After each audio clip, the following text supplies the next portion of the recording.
If you are trying to time the Toronto real estate market right now, you need to stop watching the generic headlines. The latest numbers just dropped and they show a massive split in the city.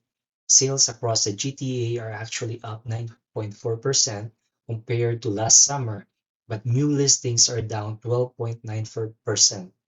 Even though the city-wide average selling price dropped slightly to 1,058,000, that number doesn't tell the full story because the market is behaving completely differently depending on what you're trying to buy.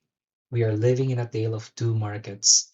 Market number one is freehold homes. Detached houses and semis in desirable city neighborhoods are facing a major inventory crunch. In fact, the average price for a detached home in the GTA is sitting at 1.36 million.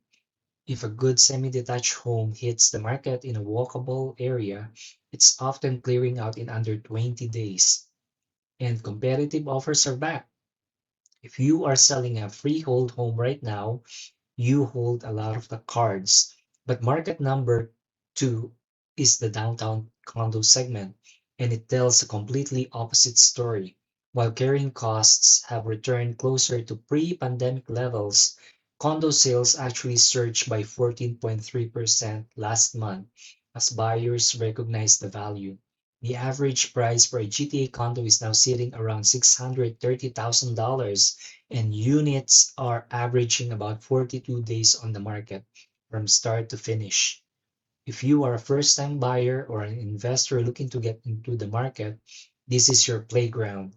You actually have room to negotiate and time to make a solid decision without being rushed.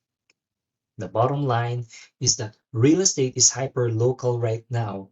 An average citywide stat isn't going to tell you what your home is worth. If you want to know the exact micro data for your specific street or condo building, shoot me a DM or leave a comment below and I'll send the data right over.